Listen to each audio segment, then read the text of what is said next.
Hey guys, tonight's story is about one of the wildest prison escapes in recent history, a real-life jailbreak that used drones, smoke bombs, and a stolen helicopter. In just a few minutes, Rédoine Faïd, one of France's most dangerous criminals, disappeared from a high-security prison like it was nothing. No panic, no bloodshed, just a masterclass in escape pulled off in broad daylight. So before you get comfortable, if you enjoy what I do here, consider liking the video and subscribing. It really helps me keep making these videos. And let me know in the comments where you're watching from and what time it is for you. It's always fascinating to see you guys tuning in every night. Now, dim the lights, put on some headphones for a more immersive experience, and let's ease into tonight's story together. July 1st, 2018.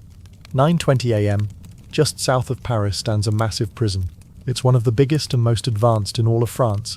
The walls are 17 feet high, lined with sharp wire. The doors are armored. The yards are covered in thick nets to stop helicopters. On each watchtower, a sniper stands ready, rifle in hand. Inside cell 207, a man sits alone. He's under tight security. No one in the country is watched more closely. He's been part of at least 30 robberies. Some involved hostages. One ended with a police officer dead. Twice, he slipped away right after the crime, vanishing, while police were still shouting orders. And 5 years prior, in 2013, he escaped another high-security prison using a smuggled gun and homemade explosives. 2 guards arrive to pat him down. They check everything. All they find is a pack of gum. The man jokes with them. They laugh. He's easy to like. For someone with his criminal record, he's strangely relaxed behind bars. Maybe a little too relaxed. Not far away, 65-year-old flight instructor Stefan B. is welcoming 2 new clients, the father and son, Frédéric and Julien. They say they don't want to fly the helicopter themselves. They just want to watch and enjoy the ride. But they ask to be taken up in the Alouette 2, an old model from the 1950s. It's a collector's piece. Beautiful, shiny, full of charm. Something feels off. Stefan will later say their hair looked fake, like they were wearing wigs. But they pay €500 in cash. He shrugs it off. Back at the prison, the inmate is being led to the high-risk visitor area. It's placed deep inside the building, far from the main entrance. The prison staff have been uneasy lately.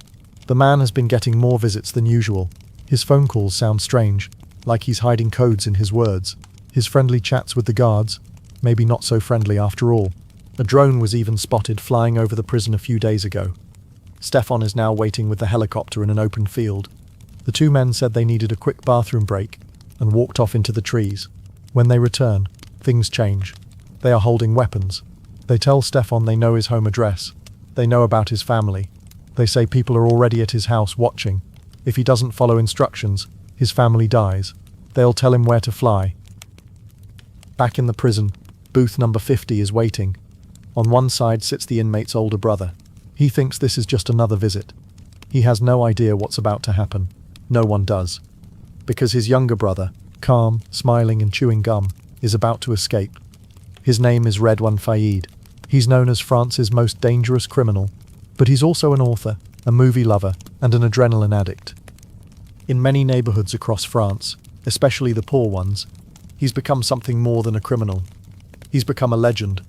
But to understand how he became that, we have to go back to where it all began. 1978. A small suburb just outside Paris. Faid is 6 years old. He's walking through a new store with his older brother, who's 8. They aren't here to buy anything. They can't afford it. Their parents are Algerian immigrants. The father works long hours in a factory. The mother cleans houses for wealthy families. Back home, the boys live in a tiny apartment with 9 siblings. 3 rooms, no space, no quiet, no privacy. The building is part of a public housing project. Around them are rich suburbs, clean streets, big houses, polished kids with brand new toys. Faid and his brother don't belong to that world, and the store detective doesn't let them forget it. He calls them petites merguez, a racial insult aimed at North African kids. But after that, the man doesn't pay them much attention.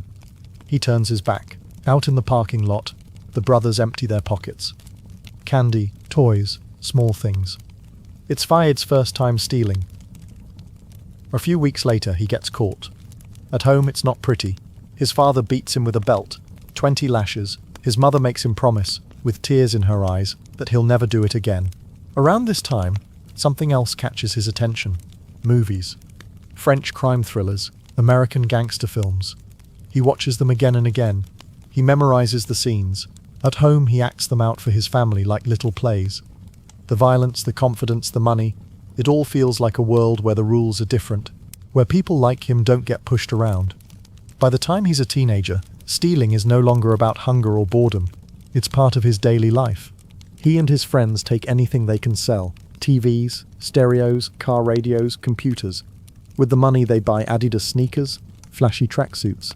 At 18, he pulls off his first armed robbery. He walks into a bank with a gun. He points it at a bank worker.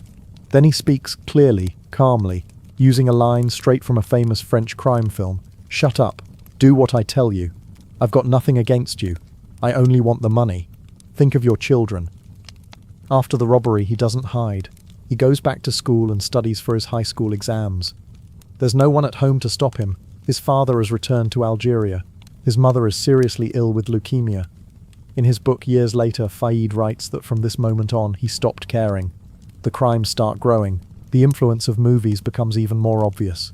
In one robbery, Faid and his crew kidnap a bank manager and his family. They wear rubber masks with the faces of famous politicians, just like in Point Break.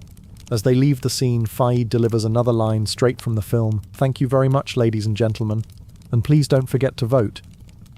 2 years later, there's another hostage situation. This time they show up in black suits dressed like characters from Reservoir Dogs. They even copy the code names from the movie: Mr. White, Mr. Blonde, Mr. Blue, Mr. Orange, Mr. Pink. But things don't go as planned. The heist falls apart. Police arrive faster than expected. Shots are fired. The group runs for it. Just like in the movies, except now it's real. For most people, robbing banks and taking hostages would be enough. Not for Faid. One of his favorite movies is Heat, a crime film by Michael Mann. He watches it again and again. The precision, the firepower, the big score, it becomes his new goal. He sets his eyes on the big leagues: armored trucks. In a quiet industrial zone outside Paris, Faid waits behind the wheel of a Renault. He's watching a 6-ton armored truck roll down the road. Inside are 3 guards with weapons. When the moment is right, Faid hits the gas and slams into the truck. Seconds later, 2 more cars appear from both ends. The truck is trapped. 5 men in hockey masks jump out. They're carrying AK-47s. It's fast. It's loud. It looks like a scene straight out of Heat. One of them walks up and sticks what looks like a bomb onto the windshield. The guards don't wait to test if it's real. They step out with their hands up. Faid's team rushes to empty the truck. But there's a problem. Too much money. The bags are heavy. There's more cash than expected. Moving it takes time. Too much time. After only 3 minutes, police arrive. Gunfire breaks out. Bullets fly. Faid gets hit in the shoulder. He's bleeding, but still manages to escape with the others. But the job leaves a trail. At the scene, investigators find blood. That gives them DNA, and that DNA leads them to a name: Rédoine Faïd. Now the police are watching closely, and if they catch him, he's not looking at a small sentence. He's facing 15 years behind bars. Stefan B. lands the helicopter for a second time. The 2 men who forced him to fly are still on board, but now 2 more are waiting on the ground. No one speaks much. The newcomers carry heavy black duffel bags and toss them into the helicopter. One of them climbs in, dressed completely in black, hood pulled low over his face. Stefan doesn't move. One of the men keeps a gun pointed at him the whole time. Then they give him the order: take off again. Stefan flips the ignition switches. The engine stays silent. The hijackers don't take it well. They think he's stalling on purpose, maybe trying to stop the escape. They shout. They threaten. One of them hits him. Another reminds him what's at stake: his family. Stefan keeps calm, barely. He tells them the truth. The wiring's old. He needs to step out and check it, or the helicopter won't fly. They let him. A few minutes later, the engine finally roars to life. They're airborne again. The duffel bags are packed tight: tear gas, smoke grenades, masks, assault rifles, and an angle grinder. Everything they need for a fast job and a quick exit. The helicopter speeds toward the prison. Back inside, Rédoine Faïd is still sitting in booth 50. The visiting room is quiet. He's chatting with his older brother, calm as ever. No one in the building knows what's coming, but the sky is getting louder. Back to Rédoine Faïd in prison. How did he even end up there in the first place? Go back 20 years. The Movenpick Hotel in Basel, Switzerland. A hotel worker opens the door to clean a room. She doesn't know it yet, but someone's already inside. Rédoine Faïd has been hiding there for more than 3 hours. Outside, police are searching the entire city. They know he's close. Earlier that day, Faïd had been arrested on a train traveling from Germany to France. German federal police were waiting for him. He'd been on the run abroad for months. They finally caught him, but only for a few minutes. As the train stops, the officers begin escorting him off. Faïd moves fast. He breaks free and runs straight across the train tracks. Just then another train roars in, cutting off the police behind him. He jumps down several meters, landing hard and twisting his ankle. He's limping now, but still moving. He somehow reaches the back entrance of the Movenpick Hotel. Inside, cleaners are still working. A few doors are unlocked. He slips in and starts thinking. He needs to call someone. Maybe a contact in Strasbourg. But he doesn't have a phone. There's a payphone outside. Great. But now he needs coins. He limps over to the front desk. Calm voice, casual tone. He asks the receptionist if she can break a bill. She gives him some coins. Now there's another problem. His hands are still cuffed. He keeps cool. Pretends he's just reading a poster behind the desk. As soon as her back is turned, he snatches the coins. The first call doesn't go through, so he disappears again, this time onto the hotel rooftop. He hides there for a few hours. He tries again later, but when he turns around, he's not alone. 20 officers are waiting for him. He's arrested again. The next day, Faïd is taken to the hospital to have his ankle looked at. 2 officers stand beside him. He looks like he's in pain, but it's all fake. In a blink, he drops his crutches, grabs a gun from one of the officers, and points it. Before the second officer can react, Faïd slams his elbow into the man's face. He falls. Faïd grabs his gun too, and then he's running again. For the second time in 24 hours. You'd think after something like that he'd be under maximum security, but with Faïd, nothing ever goes as planned. Not for long. At 11:18 a.m., a guard hears a strange sound. A low buzz. Maybe a hum. It reminds her of a leaf blower. Odd. The gardeners don't work on Sundays. But this isn't gardening. The radio crackles. A voice gives a short, sharp order. Unseal. On the watchtowers, other guards hear the same command. Each tower has a special case, locked with a seal. They break it open. Inside is an HK G36 assault rifle, standard issue for serious threats. One guard grabs the weapon and raises it. The helicopter keeps dropping lower. It shouldn't be possible. The yards are covered in nets made to stop helicopters. Flying into this space is supposed to be impossible. A suicide move. But this isn't just any helicopter. It's an old one. A 60-year-old collector's model. Small enough to slip through a weak spot in one corner of the prison grounds, right where the last net doesn't fully connect. And this isn't a normal landing. The helicopter doesn't even touch the ground. Somehow, Rédoine Faïd must have known that the guards aren't allowed to shoot at a helicopter in flight. There are strict rules for that. Only under very specific conditions can a guard open fire. He also may have known something else, that the pilot flying this old machine is one of the few in France skilled enough to keep it steady while hovering just above the surface. His name is Stéphane B, and he's not a stranger. Later, investigators will find out that Faïd had been writing letters to Stéphane's stepdaughter, not once or twice but for 2 whole years. Friendly messages, personal notes, slowly building trust, and this was only one part of the plan. Because by this point Rédoine Faïd was no longer just a prisoner. He was a name, a face, a media story. He was already a star. October 2010. 12 years after the Basel escape, 8 years before the helicopter. Rédoine Faïd is sitting under studio lights on a French talk show set. He's not in handcuffs. He's not in hiding. He's a guest, welcomed, smiling, shaking hands with the host. At this point, he's become a bit of a media sensation. He even wrote a book. It tells the story of his crimes and his love for gangster films. Now he's promoting it on national television. On the screen, a caption appears, "Former gangster," but that label is doing a lot of work. Back in late 1998, 3 months after the Movenpick incident, Faïd was caught again and sentenced to 18 years in prison for armed robbery. But he didn't serve the full term. After just under 9 years, he was released early for good behavior. Now he tells the public he's changed. He's married. He has a normal job. He wears a suit. He speaks softly. He says he's done with crime. At one event, he even meets Michael Mann, the director of Heat, the movie that inspired his most dramatic heist. Faïd speaks directly to him. Mann gives a polite smile, unsure what to say. Thank you for that. I don't know how to respond," He wasn't expecting fan mail from someone who once took hostages in a bank truck. Later on another talk show, someone asks Faid a simple question. Do you think you could ever go back to crime? He laughs. He shakes his head. But by that time he already had. And it wasn't just small stuff. He was planning something that would soon put him back on the front page. This time for something even bigger. Something that would shock the entire country. May 20th, 2010. Créteil, a suburb just southeast of Paris. Two officers are out on a routine patrol, Sheriff M and his partner Aurélie Fouquet. She's 26 years old, a mother to a baby boy. Just 1 year into parenthood. For them it's a normal day. Then a message comes in from the national police. There's trouble. A white van is fleeing the scene of a crime. They're told to head to the A4 highway exit and assist. The officers arrive with lights flashing and sirens on. They don't know what's waiting for them. The men in the white van had a plan. To rob an armoured truck carrying 6 million euros. But something went wrong. About 30 minutes earlier, a traffic stop had thrown the whole job off course. Now they're running. The van is damaged. They need a new vehicle, fast. At that exact moment, the patrol car arrives. The gang doesn't hesitate. They open fire. The front of the police car is hit with 16 bullets. Fouquet is struck multiple times. The shooters take off before backup arrives. Fouquet is rushed to the hospital. By the end of the day, she's gone.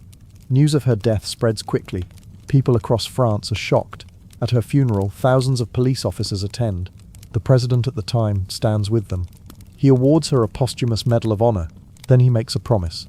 They will find the people who did this. Meanwhile, Rédoine Faïd isn't hiding. In fact, he's still appearing in interviews.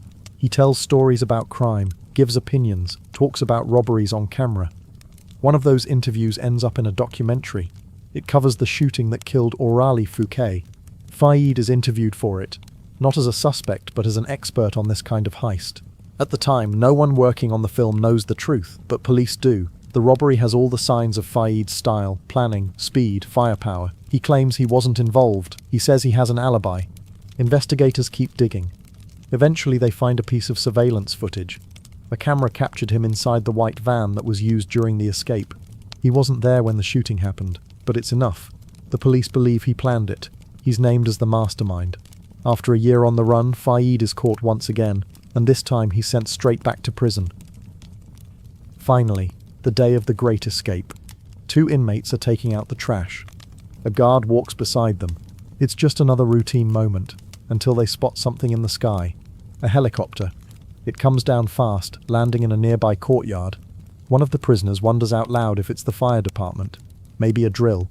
The prison warden, who isn't armed, doesn't take any chances. He runs to a nearby office and hides behind bulletproof glass.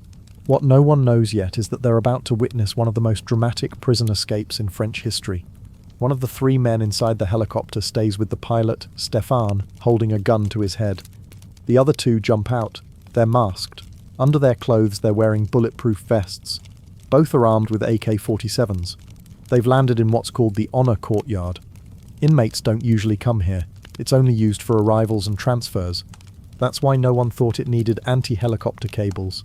One man, dressed in green, runs toward a thick white door. He's holding an angle grinder with a massive 14-inch blade. His partner sets off 3 smoke grenades. Thick white clouds fill the air. The helicopter blades whip the smoke into a storm. In seconds, the courtyard is drowned in fog. No one can see anything. Inside, the sound of metal being cut screams through the prison walls. It's sharp, loud, unmistakable. Rédoine Faïd hears it. It's time. Everyone inside now realizes what's going on. This isn't landscaping. It's an escape. The blade slices clean through the reinforced door. Just 40 seconds.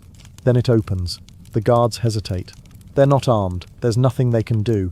One calls the Civil Aviation Authority. The response, confusion. Another dials the police emergency line, only to get placed on hold. A third officer calls the local police. The person who picks up thinks it's a prank. On the rooftops, the 4 watchtowers hold armed sentinels, but they can't see the helicopter. Nearby buildings block their view. And even if they could, the rules say they can't shoot at a moving aircraft. The result? Complete chaos. By now, Faïd's brother understands what's happening, and he's angry. He really believed Rédoine was done with this life. But here it is again. Another escape right in front of him. The man in green moves fast. He's already sliced through several doors. Now he reaches visiting room 50. Faïd is waiting. The grinder cuts again. The lock gives way. The door opens. Faid doesn't hesitate. He bolts into the hallway. The man in green follows. His brother stands behind, frozen, speechless. At 11:28 a.m., 10 minutes after the helicopter first arrived, Rédoine Faïd walks into the courtyard. He sees the two trash duty inmates watching from the side. He raises his hand in a sharp salute, like a pilot. Then he climbs aboard. All around the prison, dozens of inmates press against the bars of their cells to get a glimpse. The helicopter rises into the sky. The courtyard fills with noise, applause, cheers, whistles. It doesn't feel real. It feels like a movie. A French gangster has escaped from prison using a hijacked helicopter. Again, his name is Rédoine Faïd, a movie lover, a repeat escape artist. And now, he's gone. The helicopter lifts off and disappears into the sky. News spreads fast. The story hits headlines all over the world. Faïd was already famous, a public figure, someone who gave interviews, wrote a book, and smiled on TV sets. But this escape turns him into something else, a legend. A well-known French actress even writes online, "Bravo, Rédoine Faïd, all of France is with you." Not everyone agrees. The French police call him what he is, the country's most wanted man. 3 months later, they find him. He's hiding in an apartment in the same town where he grew up. He's been going out in public disguised in a full burqa to avoid recognition. In 2020, Faïd finally stands trial. Security is intense. There's even a no-fly zone over the courthouse just in case. A psychiatric report used in court describes him as a social predator, a man who knows how to use his charm to get what he wants. Calm, smart, controlling. Faïd doesn't deny it. He says he's addicted to adrenaline, that he feels sick, that he couldn't stop, even when he wanted to. His crimes were bold and cinematic, but they weren't just stunts for the camera. Hostages were traumatized, families were torn apart. A young police officer, Aurélie Fouquet, was killed. Faïd faced 2 major trials, one for his role in the killing, the other for his 2 prison escapes. In total, he was sentenced to 39 years behind bars. Since 2019, he's been held in strict solitary confinement. He's strip-searched up to 5 times a day. Every phone call is supervised by 4 guards. Even then, his hands stay in chains. Faïd says he feels like he's been buried alive. If nothing changes, his earliest possible release date is the year 2060. By then, he would be 88 years old. Faïd vanished into the wind, but he left behind clues, tracks, sightings, a trail to follow. In 1962, 3 men vanished too. But this time the trail went cold almost instantly. No gunman, no helicopter, just a hole in a wall, a homemade raft, and decades of silence. The story of the 1962 Alcatraz escape is full of strange clues, missing pieces, and half-truths. From the start, nothing was clear. Investigators chased phone calls, letters, and postcards. Most led nowhere. They might have been real or planted. Hard to tell. Reports came from everywhere. Someone thought they saw the men floating down a river on a raft. Another claimed a sighting in New Orleans. Rumors followed in Brazil, Washington, D.C., and the Canadian border. At a family funeral, strange veiled women and silent men with beards watched from afar. They didn't talk, just watched. The mystery grew. Movies added spins. Some said they had help, a boat waiting in the dark. Others said they drowned minutes after leaving. No one agreed. But one thing's certain, this was no ordinary escape. Decades later, no one knows for sure. So here we are, still wondering, did they survive? Or did San Francisco Bay keep its secret forever? This is Alcatraz, a lonely island in San Francisco Bay. Cold wind, strong currents, sharp rocks. From 1934 to 1963, it held America's most dangerous criminals. Names like Al Capone, Machine Gun Kelly, the Birdman. It was built for men who couldn't be held anywhere else. Around 280 inmates lived there. About 250 staff and civilians, guards, cooks, janitors, even families with kids. But life was strict, cold, and controlled. What gave Alcatraz its reputation wasn't just the steel bars or guards, but the water. Too far, too cold, too dangerous. Still, some people saw a challenge. Let's meet them. Frank Morris was the quiet one. Smart, calm, polite, piercing eyes. Not much for talking.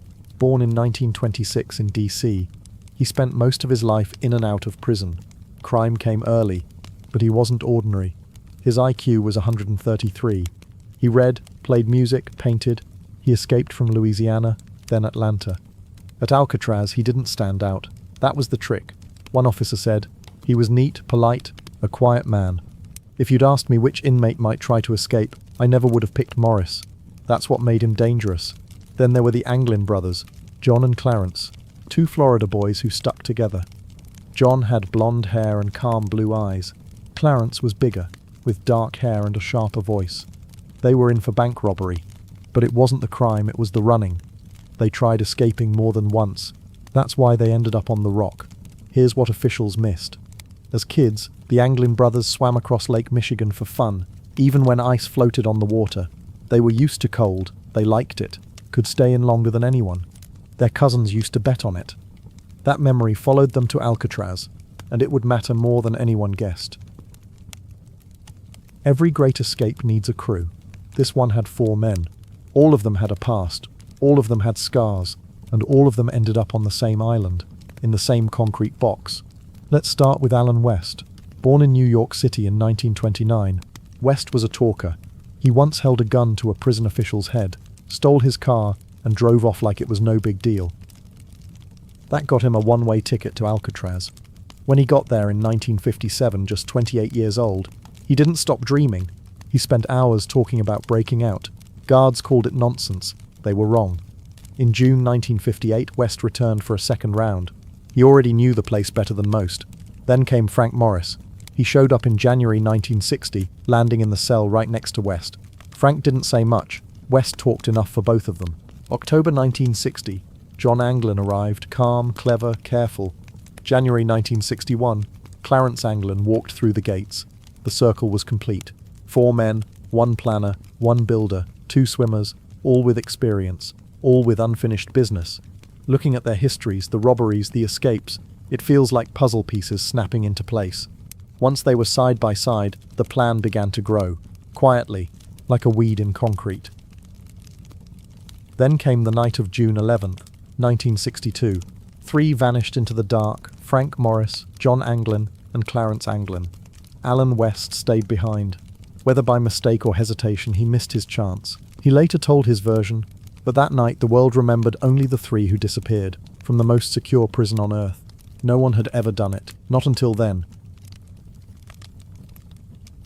They didn't just wing it. Frank Morris, Alan West, and the Anglin brothers spent over a year working out every detail of their escape. This wasn't some desperate last-minute dash. This was slow, quiet, methodical. The kind of plan that only works if no one sees it coming. After the escape, investigators tried to figure out who had masterminded it. Alan West claimed it was his idea. He told everyone he was the brains behind the whole thing. But there was one problem. Alan West was the only one who didn't make it out, and he had a reputation. He liked to talk, he liked to brag. His story changed from time to time. And with just an 8th grade education and a long history of clumsy escapes, most experts don't buy the idea that West designed such a precise operation. The smart money is on Frank Morris. He had the highest IQ in the group. He'd escaped from prisons before, complicated ones. And when the guards searched his cell afterward, they didn't just find clothes and scraps. They found articles, guides on how to build life vests, notes on boat construction, diagrams. All stashed in Morris's cell, not West's. Still, West was no useless passenger. He'd done time at Alcatraz before. He knew the routines, the guards, the blind spots, and he had connections, prisoners and staff who trusted him. He helped get tools, supplies, information. If Morris was the brain, West was the network. The plan started with something small, a vent. There were 8 ventilator shafts in the roof of Alcatraz. 7 were sealed tight with concrete. Only one, just one, hadn't been cemented shut. And when the 4 men learned about it, something clicked. That shaft led to the roof. The roof led to the edge, and the edge led to open water. West was in the right place at the right time. He'd been assigned clean-up duty after a maintenance crew installed new hot water taps. While mopping up, he noticed something, a row of thick, rusted pipes running up the utility corridor. They reached all the way to the ceiling, perfect for climbing. But the problem was the vent itself. It was sealed shut from inside each cell, and they had no drills, no saws, no tools, just spoons. Morris had an idea. His first idea was to melt through the concrete. He rigged a crude heating coil from the ceiling light fixture. It didn't work, so they started digging. Every night, between 5 and 9, what the inmates jokingly called happy hour, the 4 men took turns crouched inside their tiny cell, chipping away at the concrete around the vent openings, using sharpened soup spoons stolen from the dining hall. One scrape at a time, day after day, month after month. Each time they finished for the night, they had to hide the evidence. They soaked wads of toilet paper in water, shaped them like fresh cement, and smoothed them over the holes. Then they dabbed on soap chips to help them blend into the wall. Eventually, Morris loosened the concrete enough to yank the metal grill off. But that left a new problem, a wide-open hole in his wall. So he made a fake. From cardboard stolen from the prison art room, he cut out a rectangle the exact size and shape of the original vent. He copied the crisscross grill pattern by hand, painted it the same dull green as the wall. When he finished digging each night, he slid the fake grill into place. The illusion was good enough to fool any guard doing rounds in the dim light. The others followed suit. John Anglin painted his too. Clarence made his in secret. Alan West did the same. But they didn't stop there. Just in case the guards got curious, they added one more layer of protection. Morris leaned his concertina case against the wall, right in front of the vent. Just looked like a guy storing his instrument. John Anglin hung a raincoat over his. Simple, normal, invisible. By the time anyone noticed, the tunnel behind those fake vents led deep into the guts of Alcatraz, and the men behind it were already gone. The vents were finally wide enough. The holes they'd carved were just big enough to squeeze through, but they had a problem. They couldn't just vanish. If a guard saw an empty bed, the plan would fall apart. They needed to be in 2 places at once, gone but still there. So they built decoys. It started with hair. Clarence Anglin worked in the prison barbershop. He started collecting clumps of real human hair, one sweep at a time. Then came the heads. Just rags, held with spit. Clarence glued hair on top, even added eyebrows and lashes. It looked awful. But that was just the prototype. The next head was better. They called him Oscar. Soap, toilet paper, and thick paste formed a nose, ears, cheekbones. Clarence painted facial tones and added more hair. This time it looked real. Each man made a version to match his own face. Clarence, John, and Frank sculpted carefully. It was a twisted self-portrait, built to fool the living. But heads weren't enough. They rolled up extra clothes, stacked towels, and shaped them beneath blankets. Shoulders, spine, hips, just enough to hold the illusion. Before slipping out, each man placed the head on the pillow, shaped the body, and faced the wall. It had to look like sleep. The guards wouldn't notice, at least, not until morning. By then they'd be long gone, or so they hoped. While the prison followed its usual rhythm, something else was quietly taking shape. Morris, West, and the Anglin brothers were building a secret workshop. Not just a tunnel, an industry. To escape Alcatraz, it wasn't enough to slip past the guards. They had to survive the freezing waters of San Francisco Bay. Most said it couldn't be done, but Morris wasn't most people. He'd read in Popular Mechanics how to build a life jacket. Using those instructions, he got to work. The men bartered for raincoats, over 50 in total. They cut, folded, and stitched them by hand, sometimes using thread from shirt seams or glue made by melting floor wax. Heat from pipes sealed the seams. Morris also built 2 full-sized pontoon-style rafts, 6 feet wide, 14 feet long. They floated. That was enough. To inflate them, Morris tore apart a concertina and reassembled it as a foot pump. It worked, slowly but steadily. For steering, they made paddles from wood scraps, flat, strong, and quiet. Everything was made by hand. Morris also built a flashlight using penlight batteries, a plastic box and a bulb. A scrap of metal acted as a switch. Just enough light to navigate without being seen. They tried to mimic Goodyear's vulcanization process, pressing raincoats near hot pipes to strengthen the rubber. By now they had everything: boats, vests, paddles, pumps, light. The guards had no clue, but inside Alcatraz, something astonishing was quietly being built, one piece at a time. It was spring 1962. Inside the cold, echoing walls of Alcatraz, Clarence Anglin made the climb that would decide whether the entire escape plan lived or died. Using the water pipes that ran up the back wall of the prison block like an iron spine, Clarence pulled himself upward, slowly, quietly, until he reached the top of the cell house. There, high above the rows of bunks and bars, was the ceiling vent, the supposed way out. But what he saw wasn't promising. The vent was sealed tight. Not just with mesh or a metal flap, but with a heavy cap, bolted down using thick industrial screws. Clarence had come prepared. In his pocket he had a crude wrench he'd built by bending the clasps from his bed frame into a kind of gripping tool. He tried turning the screws. Nothing. They didn't budge, not even a little. So down he climbed, frustrated and silent. The group needed a new plan, fast, and this time it was Alan West who came to the rescue. One morning, West overheard that the prison's vacuum cleaner had broken down. That caught his attention. He quickly volunteered to fix it. No one paid him much mind. Alan had always been handy around the place, fixing radios, moving equipment, doing odd jobs. When he opened up the machine, his eyes widened. Inside the broken vacuum there wasn't just one motor, there were two. He fixed the vacuum using one, then quietly removed the second. The guards didn't notice a thing. The team took that small electric motor and attached homemade drill bits to it. The bits were fashioned from stolen metal, rusty, uneven, but sharp enough to do damage. Holding the device steady, they slowly began to grind away at the screws that held the vent shut. It wasn't quick and easy, but over time they started to loosen. That stubborn metal cap, the one that had seemed impossible to move, finally began to shift. For the first time, the group had real proof. There was a way out. Sunday, June 10th, 1962. Inside the grey stillness of Alcatraz, word passed quietly from cell to cell. Frank Morris had made up his mind. Tomorrow was the night. The plan was locked in. The next evening, Monday, June 11th, at exactly 9:30 p.m., the cell block lights flicked off.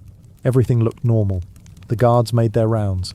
But inside 3 cells, something unusual was happening. Under the covers, the inmates weren't sleeping. They weren't even there. Instead, Frank Morris and the Anglin brothers had placed their carefully sculpted dummy heads on the pillows, stuffed the beds to mimic sleeping bodies, and slipped out through the holes behind their vents. 3 men gone in silence, but not all 4.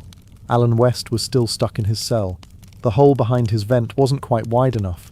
A sliver of stubborn concrete along the edges had refused to give way. He was so close he could smell the damp, dusty crawl space on the other side. Panicking, West scratched and scraped from his side of the wall. Outside, Clarence Anglin tried helping by shoving a pipe through to chip away at the edge, but the clanging was loud, too loud. The noise echoed through the pipes like a warning bell. Morris whispered for Clarence to stop. They were losing time. West insisted he could finish the job, but the others had already made their decision. With heavy hearts, they left him behind. Around 10:30 p.m., Morris made it to the roof vent and reached for the final barrier, the metal cap that had once seemed unmovable. Now it slid open with a rusty groan. Down below in the gallery, a guard flinched. It sounded, he later said, like someone slapping the bottom of an empty oil drum. He called it in. The lieutenant on duty went to investigate. He wandered around the block, found nothing. Everything looked quiet. But on the rooftop above him, 3 men were running. In the rush, one of them, probably Morris, dropped a paddle. Another life vest and part of the raft were left behind. They didn't go back. At the far end of the roof, they reached the final descent, a 45-foot vertical pipe down the kitchen wall. John Anglin swung too hard and slammed into the side of the building. A guard heard the second bang at 10:45. Still, no alarms were raised. By 11 p.m., Morris and the Anglins had reached the edge of the island. There, in the dark, they assembled their raft piece by piece. The wind bit at their faces. The water, black and ice-cold, didn't care if they lived or drowned. They slid their raft into the bay, climbed aboard and paddled off, disappearing into the night. Alan West kept scraping. The others were gone. The clock ticked on, but he stayed there, hunched in the dark behind his wall, chipping at the final chunk of concrete with shaking hands. Time was slipping through his fingers like the dust from the hole. At around 1:45 a.m. he finally broke through. He climbed up step by step, pushing through the narrow shaft to the rooftop, and found it silent. No movement, no sign of the raft, just the wind. He stood there for a moment, breathing hard, surrounded by fog and regret. Maybe he imagined the splash of oars, maybe not, but the roof was empty. Then, without a word, he climbed back down the vent, slid through the tunnel, crawled into his bed, and pulled the blanket over his chest. He had been left behind. June 12, 1962, 7:15 a.m. Officer Lawrence Bartlett walked his usual path through B Block, clipboard in hand, boots echoing against concrete. The place was quiet as usual, just the sound of snores, soft coughs, and the occasional cell creak. He reached Clarence Anglin's cell and stopped. The guy looked like he was sleeping in, tucked under the blanket, head turned just so. Bartlett knocked on the bars. No movement. "Clarence," he called. Still nothing. He leaned in and tapped the pillow. Still no response, so he shouted down the hallway, voice bouncing off the walls. "Lieutenant Bill. I got one, I can't wake up." Lieutenant Bill Long arrived a moment later, squatted down and pressed his face to the bars, peering inside. "I reached my left hand in and hit the pillow," he'd later recall. Then it happened. The head rolled clean off the pillow and dropped to the floor. Just a dummy, soap, rags, stolen hair, and a nose broken from the fall, still visible today. Another officer shouted from Morris's cell, "I got one here too." Long didn't wait. He sprinted to the wall phone, picked up the receiver and slammed the alarm button. The prison was no longer asleep. The moment the dummy heads hit the floor, the largest manhunt in West Coast prison history began. They searched everything, from the cell block roof to the dark waters of the bay. They found the secret workshop behind the cells, life vests, makeshift tools. But the trail stopped at the edge of the island. Bloodhounds led their handlers to the shore and stopped. Alan West, left behind, became the FBI's most talkative witness. Out of guilt or spite, probably both, he spilled everything.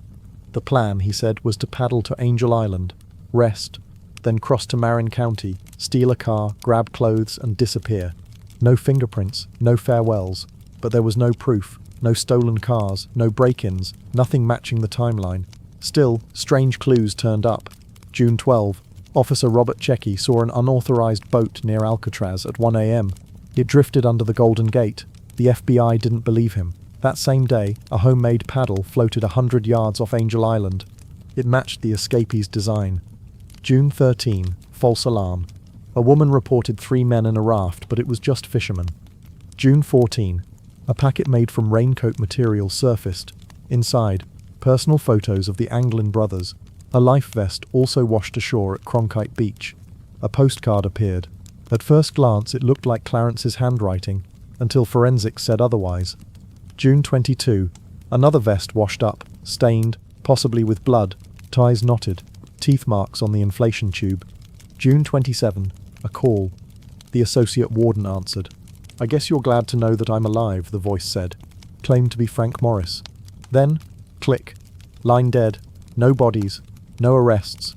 No proof of survival. No confirmation of death. The myth kept growing. Less than a year later, March 21, 1963, the government gave up on Alcatraz. Too expensive, too remote, and maybe, just maybe, too humiliated. The big question: could they have made it? Officially, no. Assistant Director Fred T. Wilkinson said, "Only a trained athlete could make such a swim. The bay is cold, sharp, and deadly. Fog, waves, darkness included. But people have made that swim. Dozens, some without wetsuits, even kids. Maybe Morris and the Anglins did too." Weeks after the escape, a Norwegian ship saw a body in prison pants floating 20 miles out. By the time it was reported, the tide had taken it. In 2014, Dutch researchers modeled the bay's currents that night. If they entered water at 11:30 p.m., currents could have carried them to Horseshoe Bay, where some gear was found. Before 11 or after midnight, they'd be lost at sea. Some guards said they launched around 11 p.m. Did they wait or miss the perfect window? No one knows. One thing's clear: certainty is a luxury Alcatraz never gave. November 30, 1993. A former bank robber named Thomas Kent appears on America's Most Wanted. He adds a twist that lights up FBI phone lines. According to Kent, Clarence Anglin arranged for an old girlfriend to meet them near Tiburon, drive them to Mexico, then vanish into South America. Wild claim, but not impossible. FBI files show Frank Morris had a Berlitz Teach Yourself Spanish book in his cell. In 2003, Mythbusters built a replica raft using only materials the inmates could have used. They launched it and made it to shore. The FBI tested raincoat life vests. In 2011, a National Geographic documentary revealed a raft was found on Angel Island the next day. FBI files noted footprints, but then, nothing. That same day, a 1955 blue Chevy was reported stolen in Marin County. A day later, a driver near Stockton said 3 men in a blue Chevy forced him off the road. Coincidence? Maybe, but it's a lot of puzzle pieces. Over the years, theories suggested they escaped to Mexico, Argentina, or even returned to the US under false names. Others say they drowned. In 2003, US Marshal Michael Dyke took over the case. He never said if they survived, but admitted there was enough to make him wonder. The Anglin family received anonymous roses for years. At their mother's funeral, 2 veiled women appeared, then vanished. Some relatives swear they saw John and Clarence in disguise. In 2015, the family showed Christmas cards said to be from the brothers, handwriting matched, but no postmarks. That same program revealed a photo from Brazil, 1975.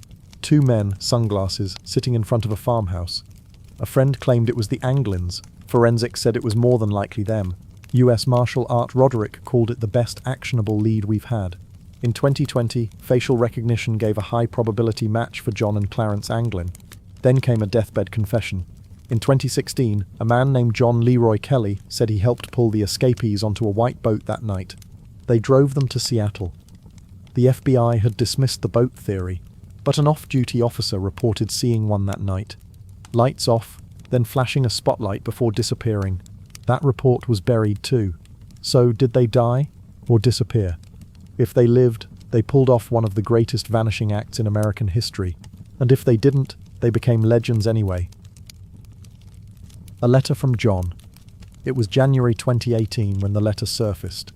Yellowed, creased, and unsigned. No grand announcement, just a quiet ripple in a cold case that had danced between myth and memory. It begins plainly, "My name is John Anglin. I escaped from Alcatraz in June 1962 with my brother Clarence and Frank Morris.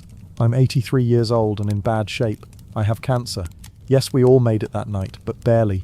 No dramatic confession, no clear address. Just shaky handwriting, faded ink, and a promise wrapped in desperation. If you announce on TV that I will be promised to first go to jail for no more than a year and get medical attention, I will write back, this is no joke. No joke, but no proof, either." He claims Clarence died in 2008, Morris in 2005. That leaves only John. CBS San Francisco obtained the letter through an unnamed source. In 2013, it was quietly handed over to the FBI, who ran the usual checks. The results? Inconclusive. Too much time had passed. Too many hands had touched it.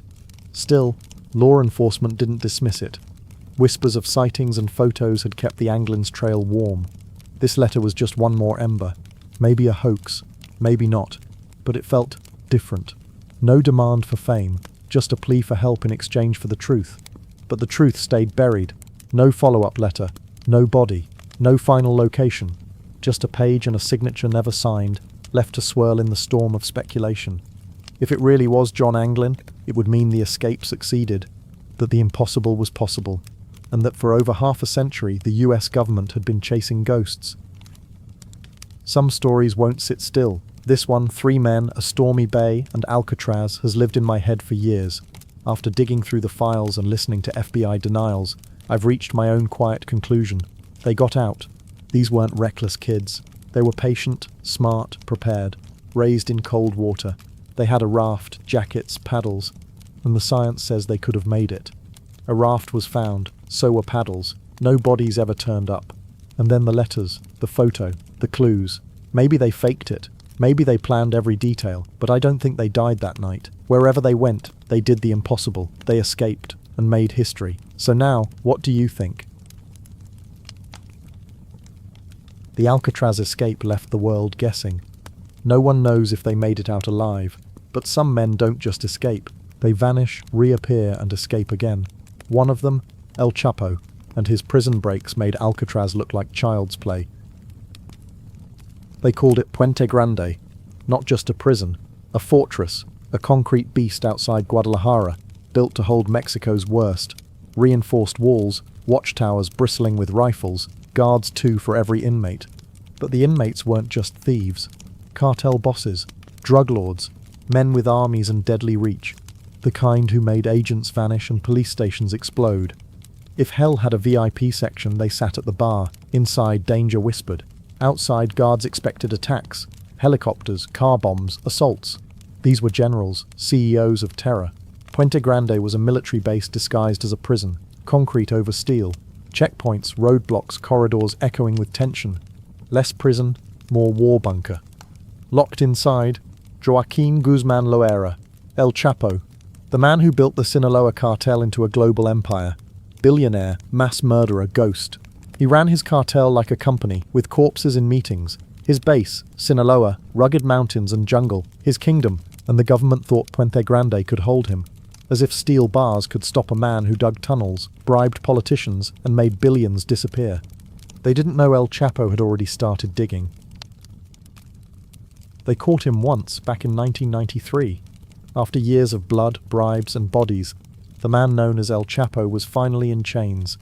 Mexican authorities paraded him like a trophy. Headlines called it a victory. The public, exhausted by years of cartel terror, dared to exhale. But behind the bars of Puente Grande, something strange happened. Nothing changed, because Joaquin Guzman Loera didn't just go to prison. And from day one, he made it his castle. His empire didn't crumble, it simply relocated. He bought everything and everyone. Bribes poured through the corridors like wine at a royal banquet. Millions of pesos spread like fertilizer, and corruption bloomed in every cell block. Wardens, guards, kitchen staff. Everyone had a price, and El Chapo, he paid them all. Soon his cell became a suite, his nights filled with mistresses and his 2 wives. They caught him once, back in 1993. After years of blood, bribes, and bodies, the man known as El Chapo was finally in chains. Mexican authorities paraded him like a trophy. Headlines called it a victory. The public, exhausted by years of cartel terror, dared to exhale. But behind the bars of Puente Grande, something strange happened. Nothing changed.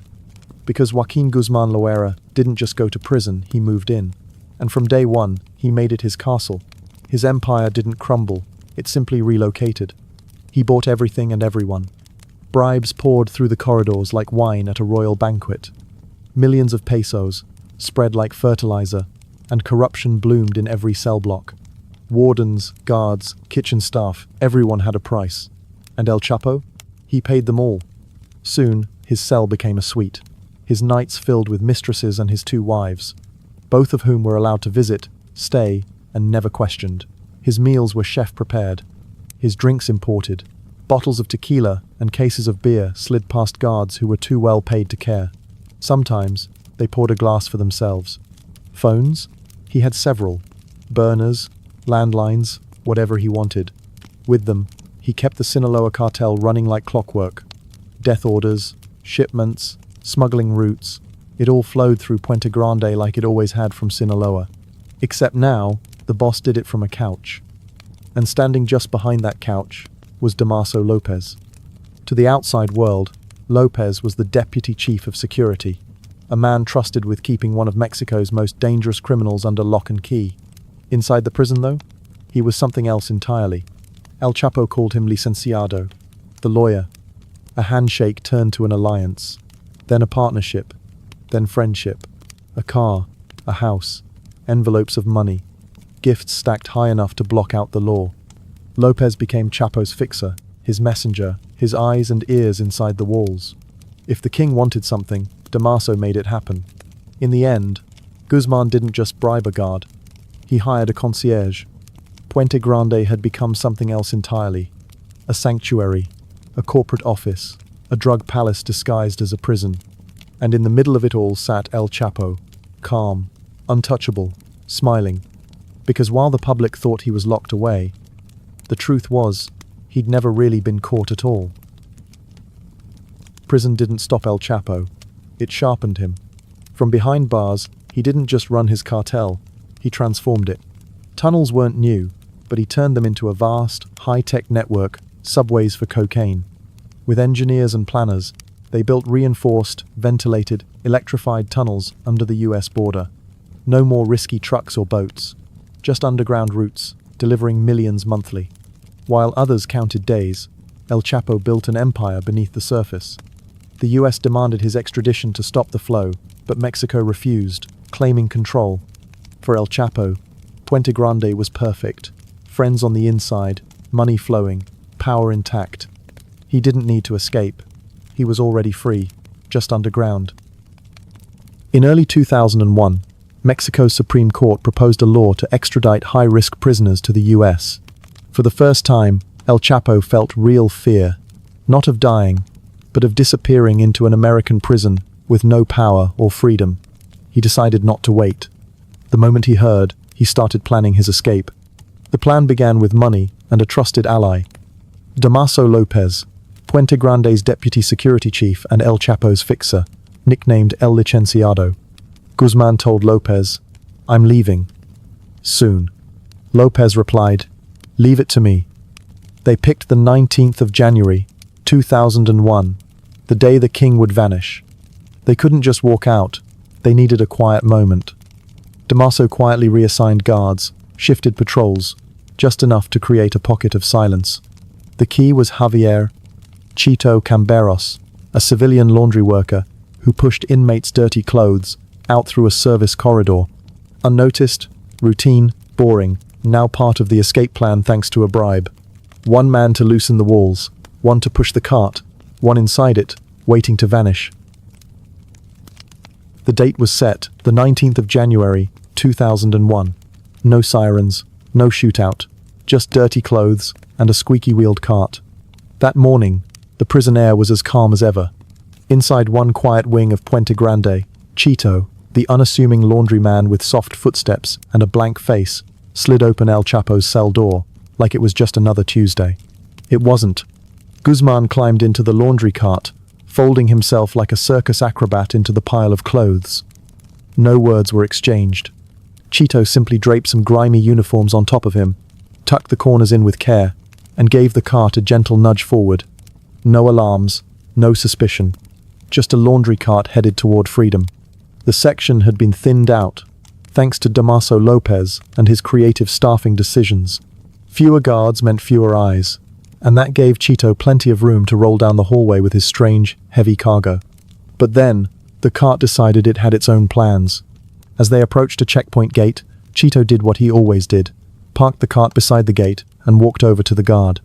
Just as he started the usual small talk, probably something about the weather, the cart, weighed down by one compacted drug lord, began to drift backward. Slowly at first, then faster, toward the concrete wall behind it.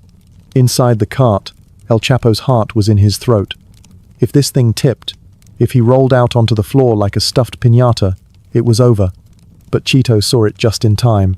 He broke off the conversation mid-sentence, bolted toward the cart like a man chasing a winning lottery ticket, and grabbed it inches before disaster. He steadied it, wiped his brow, and wheeled on, never breaking his rhythm. Past the checkpoint, through the rear doors, into the parking lot.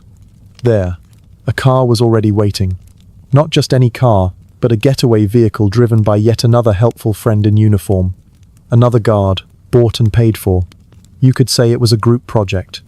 Chapo hopped out of the cart, opened the trunk, and slipped inside. The lid came down. The driver adjusted his cap.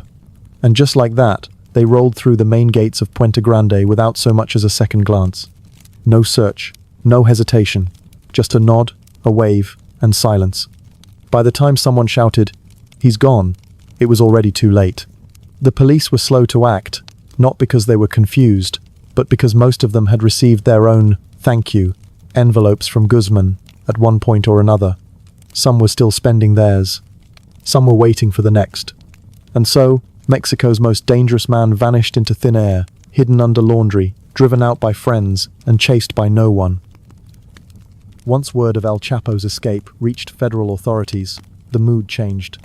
Unlike local cops who could be bribed easily, federal police were different, trained, silent, and not impressed by cash or calls. But by then, Guzman was gone. His crew had everything timed perfectly. Waiting just miles from Puente Grande was an armored vehicle, like a tank with tinted windows.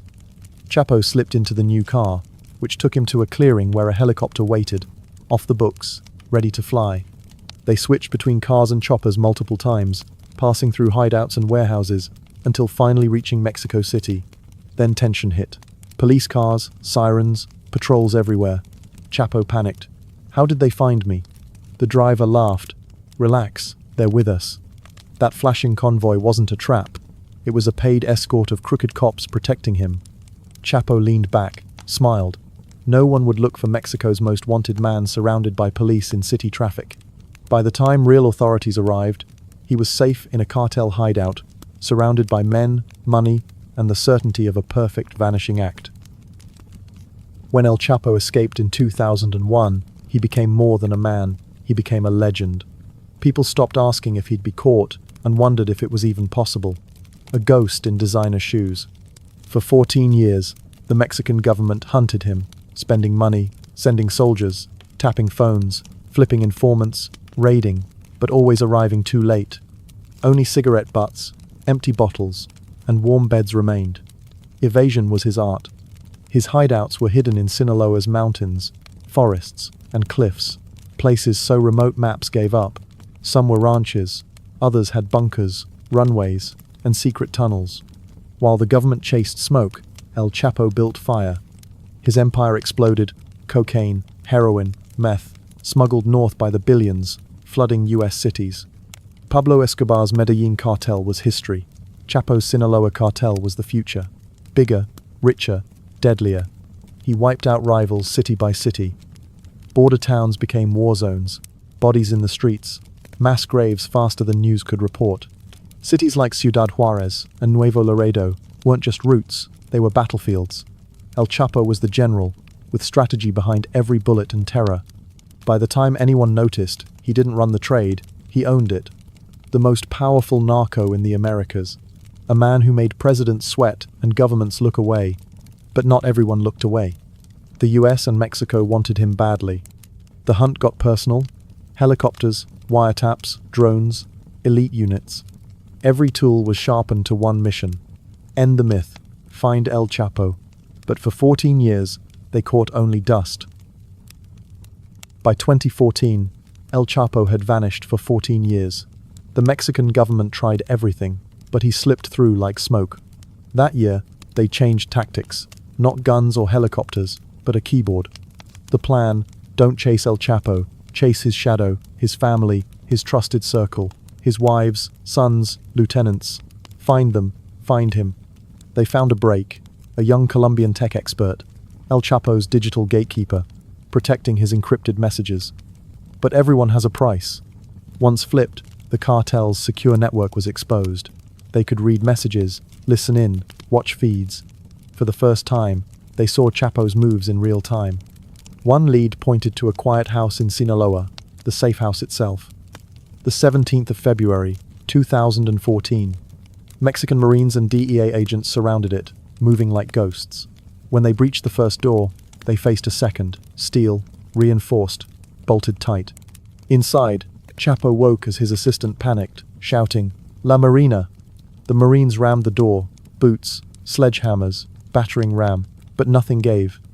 Outside, shadows flickered, movement inside. But the steel door held. Every second felt like a countdown. When the Marines finally broke in, guns raised, shouting. The house was empty. No Chapo, no guards, not a trace. They searched everywhere, but silence remained.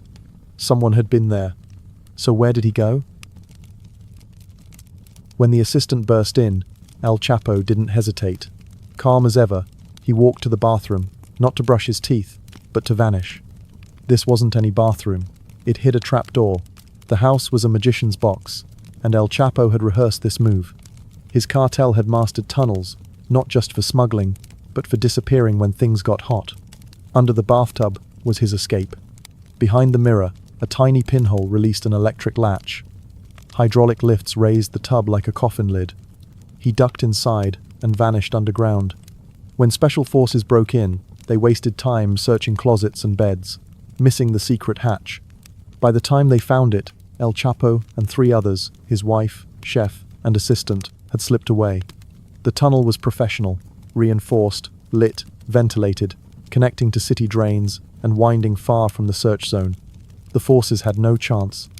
El Chapo didn't flee to mountains or jungle. He went somewhere no one looked, Mazatlan, a tourist town, perfect for hiding in plain sight. But his encrypted network was compromised. He thought he was safe. He wasn't. He was already in their crosshairs. 5 days. That's how long he stayed ahead. After escaping through the tub tunnel into Mazatlan's maze, El Chapo thought he'd bought time, but his network was compromised. Every message he sent was already read. On the 22nd of February, 2014, Mexican Marines and DEA agents closed in on Hotel Miramar, a quiet coastal spot. Room 401 held Joaquin El Chapo Guzman, alone, unguarded, and unaware. No guards, no convoys, just waves and humming air conditioning. They moved fast, stormed the building, reached his door, broke in. No shots fired. El Chapo didn't fight or run. It was over in seconds. A photo shows him just captured, rumpled shirt, bleary eyes. More motel guest than drug kingpin. He had no idea how they found him. His phones, his network, his people, tapped, traced, dismantled. When they knocked, they already knew who'd answer. After his second arrest, El Chapo was sent to Altiplano, Mexico's most secure prison, built like a fortress to hold men like him. Altiplano wasn't ready in 1993, but by 2014, it was surrounded by layers of fences, armed guards, motion sensors, and rumored anti-aircraft defenses. No phones worked. Guards were handpicked and closely monitored. No one had ever escaped. El Chapo knew this was serious. The US wanted him extradited. No more empire if that happened. Inside, he planned quietly, relying on just two visitors. His lawyer, Oscar Lopez, and his wife, Emma Coronel. Emma, a former beauty queen and deeply involved, smuggled messages out to their 4 sons, each powerful, but none yet leading the cartel. There was one more man in El Chapo's circle, someone not related by blood, but maybe even more loyal than family. His name? Damaso Lopez. Once, he wore a uniform. Before joining the underworld, Damaso was deputy chief of security at Puente Grande prison, the same place where El Chapo was locked up like a king. Damaso opened all the doors, literally and figuratively. He made prison life so easy, El Chapo barely noticed he was locked up. Women, phones, steak dinners, all thanks to Damaso. But after the 2001 escape, the government needed a scapegoat. Fingers pointed to Damaso, who'd clearly turned a blind eye. He was fired, his law enforcement career over. No one wanted him. So El Chapo offered a new job, not behind bars, but behind the cartel. Damaso didn't hesitate. He joined the gang, climbed ranks, and by 2014, was El Chapo's right hand. The former guard was now leader of the world's most dangerous criminal empire. From jail, El Chapo reached out through his wife, Emma, the bridge between him and his generals. Time was running out. The Americans were closing in. El Chapo was terrified of extradition. He told Damaso, "Get me out of here." Damaso got to work. He wasn't alone. El Chapo's sons, the Chapitos, were ready to help. Raised inside the cartel, now they had to step up. Together, they planned the escape. Damaso had an edge, no one else did. He knew prison inside out. He'd guarded Mexico's most dangerous men. He knew the weak points, routines, guard movements, even camera angles. He wasn't guessing. That made him dangerous. While the world outside was moving fast, El Chapo was stuck inside a cage. Inside Altiplano, he spent most of his time alone, staring at the same walls. His life had shrunk down to a few square meters of concrete, steel, and silence. Every day, he got just 1 hour outside his cell. That's it. The other 23, locked inside. And he wasn't exactly left alone. There was a GPS tracker strapped to his ankle, tight and constant. Cameras followed his every move, even in his sleep. His cell was under 24-hour surveillance, and every step he took was being watched by someone on a screen. Even in the shower, there was no escape. Sure, there was a small wall for privacy, but let's be honest, it was more for decoration than dignity. El Chapo looked around and understood what this place was. Altiplano wasn't just a prison. It was a fortress built to break people slowly, and it worked. But not on him. He knew the odds. He wasn't delusional. Escaping this place? It was like trying to dig through a mountain with a spoon. But still, he couldn't stop thinking about it. He paced, he planned, he waited. Because for El Chapo, escape wasn't just a dream. It was the only option. With El Chapo, you can always expect one thing, a tunnel. But this wasn't the usual prison escape. This tunnel was dug from outside, in, not out. His team, engineers, architects, soldiers, built it. A tunnel from freedom, straight into captivity. targeting one cell. Altiplano sat isolated, surrounded by farmland and empty fields. No neighbors, no distractions. They found a half-built farm structure about 1.5 kilometers from the prison. Bought it quietly. It became the tunnel's entrance. But the real challenge was precise. Finding El Chapo's exact cell. Locked down tight, watched constantly. Only one blind spot, the shower corner, hidden behind a half wall. So the tunnel had to run underground, 1.5 kilometer, directly into that tiny shower spot, without being caught. Insane, ridiculous, and already happening. To solve the impossible, El Chapo hatched a plan so clever, it sounded like a spy movie. His men needed to know exactly where his cell was, not just the room, but the precise corner behind the shower wall. That tiny spot was the only place cameras couldn't see, and where the tunnel had to reach. But from over a kilometer away, underground, and in total darkness, how do you hit such a small target? The answer came from what was meant to track him, his ankle, GPS. If the government could track him, so could his people, if they had access. So he flipped the idea. What if they hid a GPS inside his cell? His men could follow the signal and know exactly where to dig, and where to stop. Perfect, except how to get a GPS into Mexico's most secure prison. Altiplano wasn't some crumbling lockup. Every item, visitor, and second was watched. A GPS? Unthinkable. But El Chapo had one advantage: his wife. She still visited, unnoticed and trusted by guards. Young, quiet, harmless. He gave her instructions. The gang hid a small GPS chip inside a regular wristwatch, a simple gift from wife to husband. It worked. Guards barely noticed. It beeped like any watch. Nobody thought twice. That ordinary watch became the most important object in the prison. Alone, El Chapo slipped off the watch and placed it in the shower corner, the tunnel's exit point. Outside, his people tracked the signal in real time, adjusting angle, depth, and direction. They weren't digging blind anymore. They had a bullseye. Beneath that little shower wall, while El Chapo waited inside Altiplano, his men were already digging toward him. And now, with the GPS coordinates from the watch, they knew exactly where to aim. No more guessing, no more praying. The target was locked, and that's when they got to work. These weren't amateurs with shovels and buckets. This was a team of trained tunnel engineers, professionals who had already built drug tunnels under international borders. To them, digging a hole to a prison cell wasn't crazy. It was just another job, a very important job. The tunnel they built was something else.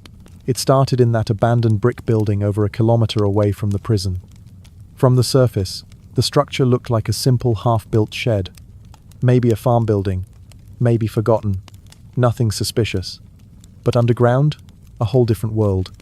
The entrance dropped 10 meters deep, almost the height of a 3-story building. And right from the start, you could see the care in every detail. Thick wooden beams reinforced every side of the tunnel, holding the earth in place.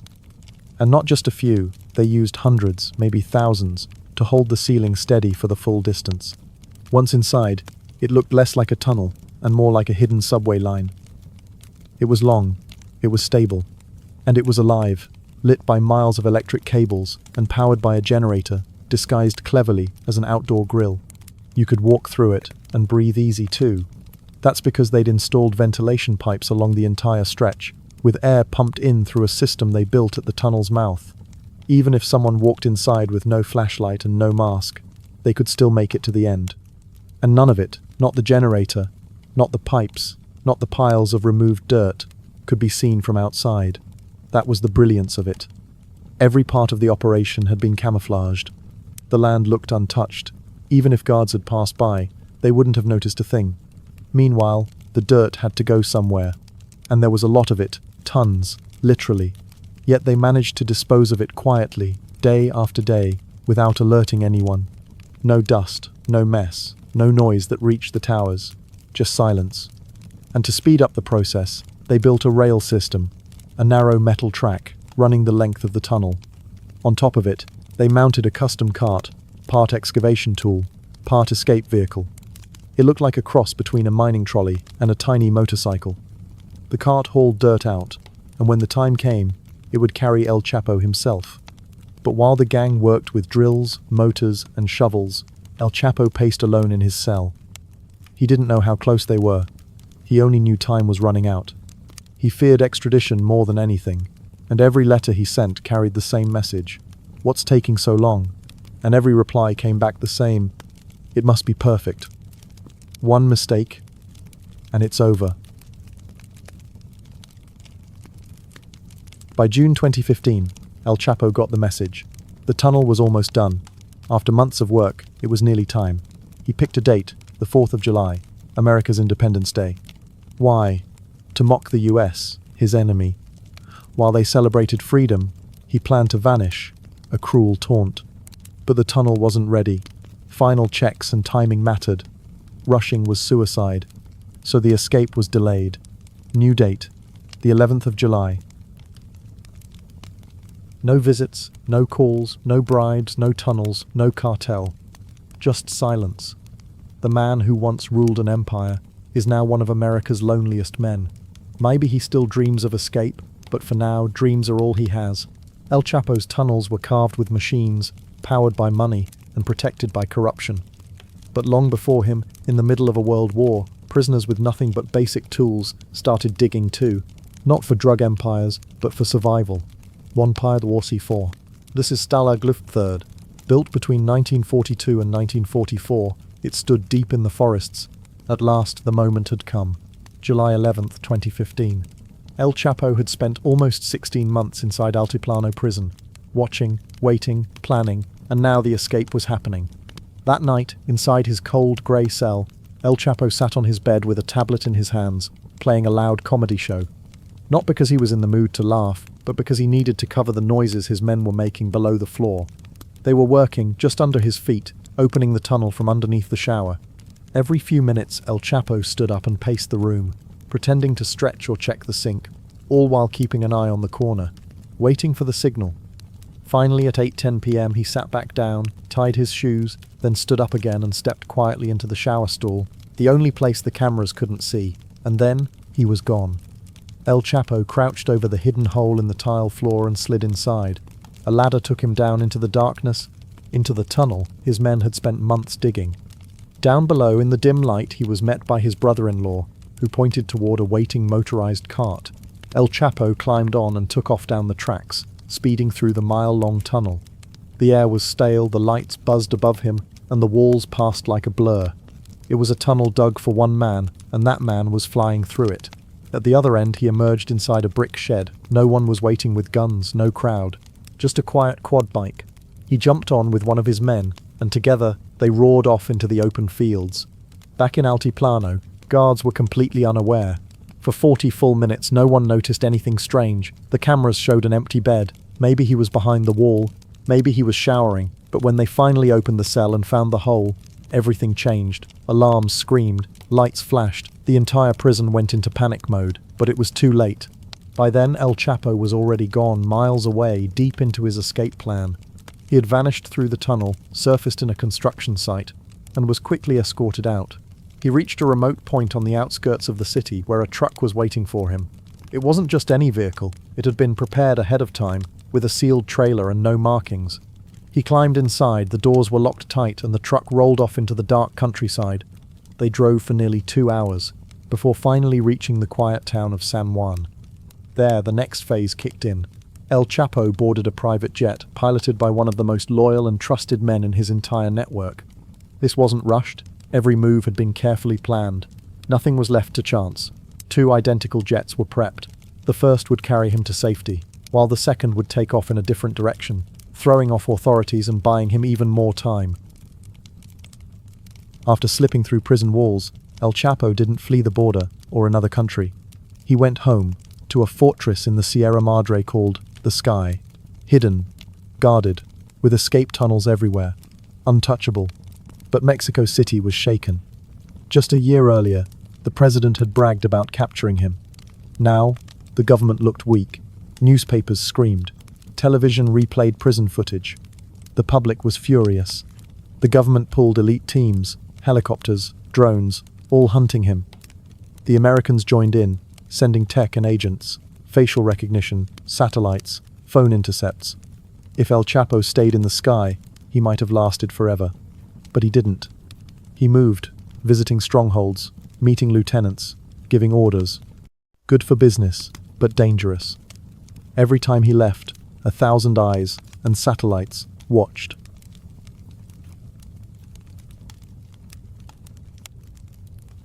The final mistake started with a strange nickname. In Los Mochis, Mexican intelligence, aided by American tech, picked up quiet activity around a house, late visits, shady calls. They tapped phones and heard one name, La Abuela, the grandma. Grandma's on her way. Get ready for grandma. At first it seemed harmless, but every time grandma was mentioned, tension rose. Cars moved. Phones went silent. It wasn't a granny. It was code. And powerful. Agents suspected grandma was El Chapo.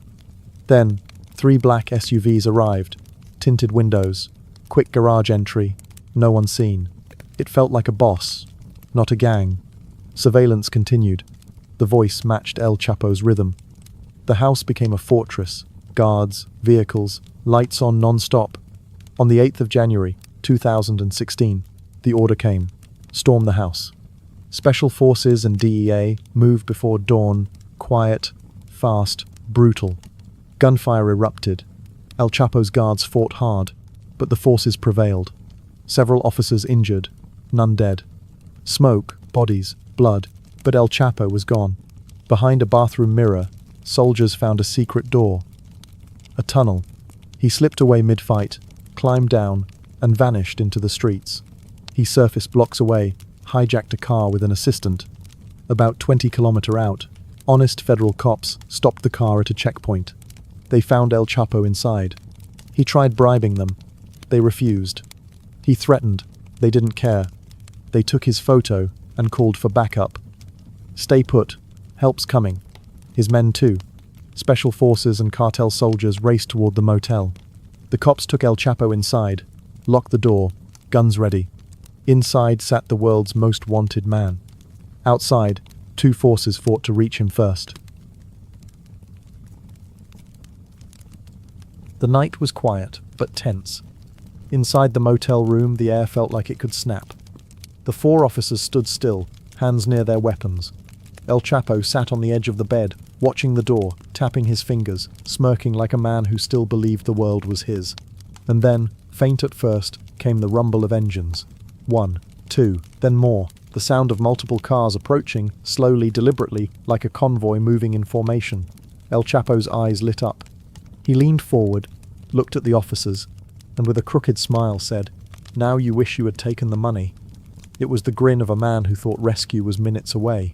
But the smile didn't last, because the cars that rolled into the motel parking lot weren't tinted SUVs with cartel gunmen. They were military trucks, dozens of them, Mexican Army, Special Forces, DEA backup. It was not a rescue mission. It was a takedown. One by one the trucks stopped. Soldiers jumped out. Weapons raised, covering every angle, every exit, every window, every hallway. Within minutes the entire area was surrounded. El Chapo froze. The grin disappeared. The blood drained from his face. He knew at that moment that no one was coming. His men had stayed away. Maybe they saw the soldiers and scattered. Maybe they realized there was no way in. Whatever the reason, he was alone. The motel doors flew open. Special Forces stormed inside. They moved fast, quiet, like they'd rehearsed it 100 times. And there he was, Joaquin El Chapo Guzman, sitting on a motel bed, staring at the floor, silent. No resistance, no escape, no more tunnels. He didn't say a word as they cuffed his hands and walked him out the door, past rows of soldiers and into an armored truck. He didn't even look up. This was the 3rd he had been captured, and once again he was taken back to the place he escaped from just a year before, Altiplano Prison. Only this time things would be different. No privacy, no shadows. He was placed under 24-hour surveillance. Cameras, motion sensors, infrared. Even the rats couldn't move in that place without someone watching. The man who built an empire on fear, tunnels, bribes and blood was now just another prisoner behind bars. Only this time they were watching. Always. Now you'd think after 3 escapes, 2 tunnels, and 1 nationwide manhunt, Maybe El Chapo would finally sit still, but not him. Even from inside his locked cell, surrounded by cameras, armed guards, walls thicker than a tank, El Chapo started thinking again, started planning again. He began sending out quiet messages through the few visitors he was allowed. A word here, a name there, little signals to his people on the outside. The message? Let's do it again. And according to members of his own gang, that's exactly what they started doing. His men were already sketching out another escape plan. Same method, same madness. Another tunnel. The idea was ridiculous and exactly what made it dangerous. The Mexican government had finally had enough. They were done playing hide and seek with a man who could disappear faster than a magician with a trapdoor. They were already working on his extradition to the United States, and this time they were serious. After all, El Chapo had broken out of Puente Grande back in 2001. Then he vanished for 14 years. He slipped away again from that house with the steel door, through a tunnel under the bathtub. He escaped from Altiplano, the most secure prison in Mexico, by crawling into a hole in the shower and zipping off on a motorcycle. And just for fun, when they found him in another hideout later, he escaped again, this time through a tunnel hidden behind a mirror. 3 escapes, 4 if you count the bathtub. The question on everyone's mind, how many times do we let this guy run before we say enough? Because as long as he stayed in Mexico, he had home field advantage. His people, his bribes, his tunnels, his backup plans. The country was his chessboard, but if he ever touched US soil, game over. In an American prison there'd be no tunnels, no visitors sneaking in wristwatches with GPS chips, no guards willing to look the other way, no steel doors with trapdoors underneath. So the Mexican government, under pressure and public embarrassment, rushed to finish the extradition paperwork. And then, just when things were moving forward, a twist straight out of a movie. The judge handling El Chapo's extradition file, assassinated. October 2016, no clear suspect, no clear motive, but everyone had the same thought. That's a little too convenient, because after that, the extradition was postponed, pushed back an entire year. Enough time maybe for someone to finish digging just one more tunnel. But finally, after tunnels, bribes, helicopters, motorbikes and decades of cat and mouse, one cold January day in 2017, it ended. El Chapo lay calm in his cell when the door flew open. Guards and soldiers stormed in, grabbed him and marched him outside. Waiting in the yard, a helicopter. Still, he didn't know what was happening. No words, no warnings, just cold air, cuffs and spinning blades. They flew him to a private airstrip. A plane waited, engines running, door open. No clues. He was strapped in, door slammed, plane took off. Out the window, cities, ocean, then a sea of lights. The plane landed, door opened, he stepped into the night, blinking under floodlights and sirens. He asked an agent, almost whispering, "Where am I?" The agent shrugged, "You're in New York." It hit him. The country he feared most. No bribes, no tunnels, no way out. And this is the photo. El Chapo, once king of the underground, on US soil at last. Eyes red, lips tight, tears gathering. A historic moment. The king above ground, finally. El Chapo's US trial dragged on for months.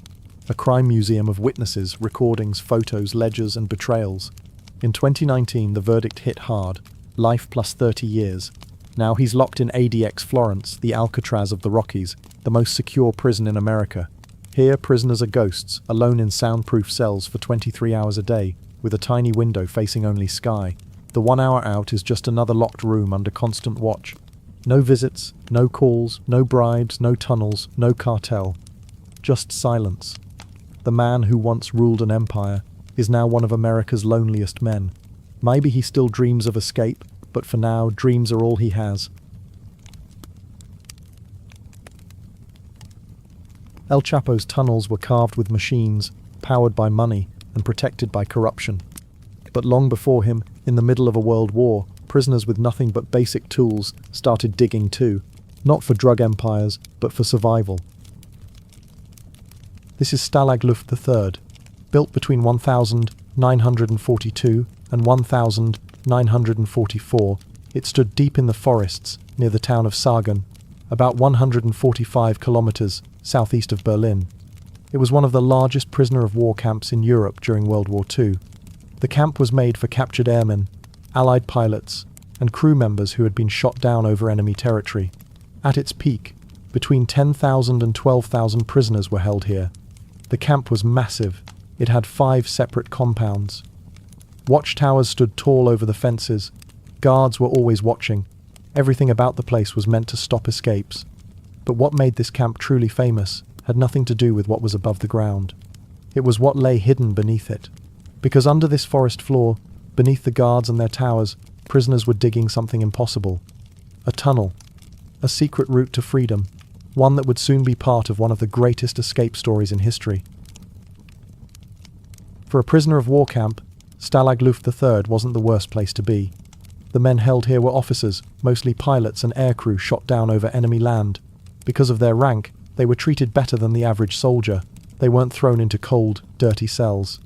They were given space, some structure, and even small comforts. The northern compound, where the escape would later take place, had a surprising list of extras. There was a library with plenty of books, a swimming pool, a sports field, even a small theatre where they watched films and sometimes put on shows with music and costumes made from scraps. The camp was run by the Luftwaffe, the German Air Force, not the SS. That made a difference. The guards weren't always friendly, but there was a certain level of respect. Many of them had flown planes too. They understood what these men had gone through. Still, none of that changed the fact that these prisoners were locked up in a war they couldn't control. And the war wasn't ending anytime soon. No one knew how long they'd be here. Months? Years? Maybe longer. Waiting in that kind of uncertainty, with no power over anything, felt unbearable. So they found something they could control. They made escape their mission. Planning gave them purpose. It kept them sharp. It reminded them they were still soldiers, not just prisoners. Every small act of defiance, every tunnel dug or map made, felt like a step toward freedom. And it wasn't just about getting out. Every successful escape, or even just the attempt, forced the Germans to waste time and resources, extra guards, search dogs, more fences, manhunts. All of that meant fewer supplies and fewer men on the front lines. For the prisoners, escape wasn't only about survival, it was also about fighting back. There was one big problem. Everyone said the prison was escape-proof. The compound was surrounded by double fences, spaced about 1.5 meters apart. Both were topped with sharp barbed wire. More wire filled the space in between. Even getting close to the fences was dangerous. If a prisoner stepped over the warning wire near them, guards had orders to shoot without warning. And let's say, somehow, a person did manage to climb over or cut through without getting caught or sliced to pieces, they'd still have to cross a wide stretch of open land. Around 30 meters of bare ground stood between the fence and the edge of the forest. No trees, no shadows, nowhere to hide. And while doing that, they'd need the guards in the watchtowers to somehow not see them or hear them. These guards weren't sleepy. They carried rifles, and if they saw movement, they didn't ask questions. So going over the fence? Not an option. What about under it? Well, the Germans had thought about that too. Every prisoner hut was raised slightly off the ground. A person couldn't just crawl under and dig without being seen. On top of that, the ground itself was tricky. The soil in this part of Sagan was soft and sandy. It collapsed easily. Dig too fast, and the tunnel would bury you. And there was more. The camp had microphones buried underground, designed to pick up the sound of digging. Any mistake could set off an alarm. So how did it happen? How did a group of prisoners, without proper tools or machines, build a tunnel that beat all of this? Not just a small escape route, but a hidden passage that somehow got past every single layer of security. To pull this off, the prisoners in the North Compound built something that had never been seen before. Over the course of nearly a year, between April 1943 and March 1944, around 600 men took part in the plan. They were mostly American, British, and other European airmen. Together, they created one of the most organized escape systems ever built inside a prison. They didn't dig just one tunnel. They dug 3. The idea was simple. If the Germans discovered 1 or 2, maybe they wouldn't think a third existed. Each tunnel had its own name: Tom, Dick, and Harry. The one this story will follow is Harry. To stay hidden, the entrance to Harry was placed under a metal cooking stove. It sat on top of a trapdoor, carefully built into the floorboards of one of the huts. The stove looked like it had always been there. Nothing about it seemed strange. The tunnels were deep, about 7.6 meters underground. This was done on purpose. That depth helped avoid the sensitive microphones placed in the ground to detect digging sounds. But digging that deep came with risk. The ground was sandy and unstable. One mistake and the whole thing could collapse. To stop that from happening, the tunnels had to be reinforced with wooden beams. And that's where things got even harder. Building materials were almost impossible to get. Smuggling tools into the camp wasn't an option. Everything they needed had to be found, borrowed, or secretly taken from what was already inside the camp. For these prisoners, that meant finding wood, nails, wire, anything that could help them dig a tunnel that wasn't supposed to exist. To get the materials they needed, the prisoners came up with a simple but clever plan. They got the Germans to supply them, without knowing it. Bedboards, chairs, tables, and benches began to go missing. Sometimes they were quietly taken apart. Other times, they were simply reported as broken. The Germans replaced them. Thanks to visits from groups like the Red Cross and Swiss inspectors, there were rules about prisoner treatment. Camps had to meet a basic standard of living. So when things went missing, replacements were often sent in. Slowly, this created a steady supply of wood and parts, just enough to keep the tunnels going. Still, some German officers noticed. Colonel Friedrich von Lindeiner, the camp's commander, once said, "The materials used in this camp are 5 times more than what would be used for German troops in the same buildings." Of course, German troops weren't turning their bedboards into support beams or stealing screws from light fixtures to build underground railways. Yes, railways. To speed up the work, prisoners built a rail and cart system inside the tunnel.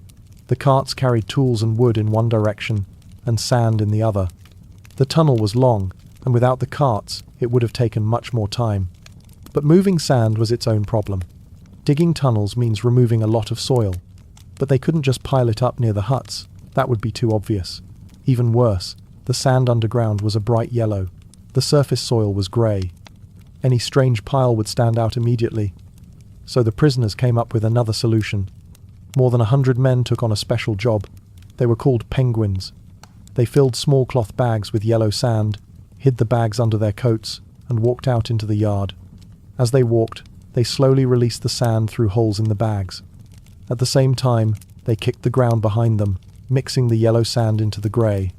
They looked a little stiff, a little strange, like penguins. To keep the tunnels secret, the prisoners set up their own warning system. They created a rotating group of lookouts. These watchmen were always nearby, watching for guards, listening for footsteps. If someone approached, they gave a quiet signal. That gave the diggers just enough time to cover everything up before anyone could see what was going on. They needed this, because the camp had its own team of specialists, nicknamed ferrets. These were German guards trained to find tunnels. They studied the prisoners, watched how they moved, looked for anything unusual. Their only job was to catch escape plans before they worked. One mistake could end everything, and that nearly happened. In September 1943, one of the tunnels, called Tom, was found. A group of ferrets had been on high alert, and their search led them straight to it. After that, the Americans in the northern compound were moved to another part of the camp. The Germans had started to worry that the British and American prisoners were working too well together. With Tom lost, the prisoners decided to focus all their efforts on just one tunnel now, Harry. They hoped it would be ready by the start of the new year, when the weather got better. While Harry was being dug, other prisoners worked on something just as important: escape kits. These kits would give a man the best chance at surviving once outside the camp. Each one included civilian clothes, a compass, fake ID papers, and a small map. Making these items wasn't easy. Paper, cloth, ink, and magnets were hard to come by, but not impossible. Some camp workers were more friendly than others. With the right offer, maybe some chocolate or coffee from a Red Cross package, they could be convinced to hand over useful items. And slowly, piece by piece, the kits came together. After many months of careful planning, the tunnel was finally ready. It stretched 111 meters underground, long enough to reach beyond the fences and the guard towers. The prisoners in the northern compound of Stalag Luft 3rd had chosen their night, the 24th of March, 1944. That was when the escape would happen. Around 200 men were meant to take part, but only a few would go first, the ones with the best chances of getting away without being caught. 30 men were chosen to lead, They all spoke fluent German. That gave them an edge if they were stopped or questioned. They were also given what little money the prisoners had managed to gather. Coins, bills, anything that might help. Their goal was to reach the train station in Sagan before the last train left for the night. Most of the others had no choice but to walk. Every man had a different plan. Some would try to reach nearby towns. Others hoped to cross into neutral countries and eventually make it back to Allied territory. Inside the compound, the air was tight with nerves. The escape committee tracked every movement of the guards. People whispered updates. Eyes followed searchlights. Every man going through the tunnel made final checks. Clothes, papers, compass, map. No one knew how far they would get. But the tunnel was open, and the escape had begun. At around 8:45 p.m., several prisoners took their places inside the tunnel. They lay in tight, narrow spaces, ready to help pull the others forward using the small rail system they had built. At about 9:30, one man crawled to the far end of the tunnel to open the exit. That's when the first problem appeared. The boards covering the exit shaft were soaked with water. They were swollen and stuck. He pulled and struggled, but they wouldn't budge. It wasn't until 10:15 that he finally managed to get them loose. This delay mattered a lot. Night had fully fallen around 9 o'clock, and the sun would rise by 5:30 a.m. They had just lost 45 minutes of darkness before anyone could even leave the tunnel. Then came the second surprise. The exit hatch wasn't where it was supposed to be. They had hoped it would open inside the tree line, giving them cover from the guards. But instead, it came out a few meters short, right in the open stretch known as no man's land. Still, they didn't stop. They would continue, just more carefully. To help with that, they placed a lookout at the edge of the trees. He hid in an old German spy nest, once used to watch prisoners from a distance. His job was to give a signal by tugging a rope that ran back into the tunnel. A gentle pull meant the area above was clear. At 10:30, the escape began. One by one, men crawled through the tunnel, quiet, fast, focused. They slipped into the cold night, timing their movements between the patrols. For the next 6 hours, the system worked. By early morning, 76 men had made it out of Stalag Luft. Third, but at 4:55 a.m., with dawn less than 40 minutes away, everything changed. One man misunderstood a rope signal. He thought it was safe to come up. It wasn't. He emerged right in front of a German sentry. The guard froze for a second, but only a second. Then he raised his weapon, fired a warning shot, and blew his whistle. The escapee was caught on the spot. The alarm had been raised. The escape was over. Most of the men who escaped that night from Stalag Luft III didn't get far.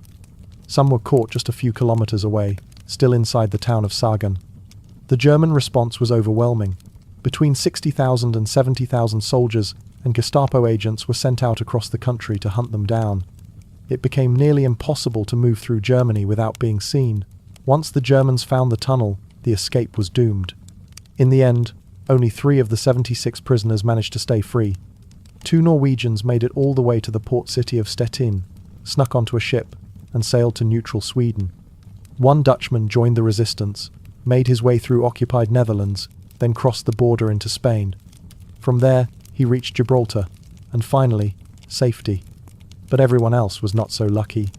Many of the other escapees vanished. Weeks passed, then months. Some were believed to be hiding, others were simply gone. It wasn't until after the war that the truth came out. After Germany surrendered, a Royal Air Force investigation revealed what had really happened. 50 of the recaptured prisoners had been executed. Not killed during a chase, not shot while fighting, but murdered, quietly, coldly, illegally. The Gestapo would tell the prisoners they were going back to the camp. On the road, the car would stop. The officers would say they could get out and stretch their legs. Maybe use the side of the road to relieve themselves. Then, while the men stood with their backs turned, hands still cuffed, the Gestapo would shoot them in the back of the head. They'd fall into the ditch. That was it. Again and again, the same routine. A fake return to camp, a moment of false calm, then silence, and a body. The Nazi leadership hoped these roadside killings would send a message. Escape was no longer a game. Escape is no longer a sport, they said. But they couldn't hide the truth forever. A Swiss inspector who had visited Stalag Luft III grew suspicious of the official story. He shared his doubts with the British government. After the war, many of the Gestapo agents involved in the killings were tracked down, put on trial at Nuremberg, and sentenced, some to prison, others to death. What happened at Stalag Luft III would never be forgotten. The escape was not the largest prison break of the war, but it was one of the most incredible. Given the risks, the planning, the teamwork, it was unlike anything else. And the cost was terrible. But in a way, those men did what they set out to do. They didn't just try to escape. They made Germany panic. They tied up tens of thousands of soldiers. They sent Nazi leaders into a frenzy. And they reminded the world what courage looked like, even when it came at the highest price. The message the Nazis wanted to send, that escape meant death, didn't work. It never could. Because almost as soon as the remaining prisoners heard the news, they started digging a new tunnel. Again. Some things you just can't kill. Not with bullets, not with fear, not even with war.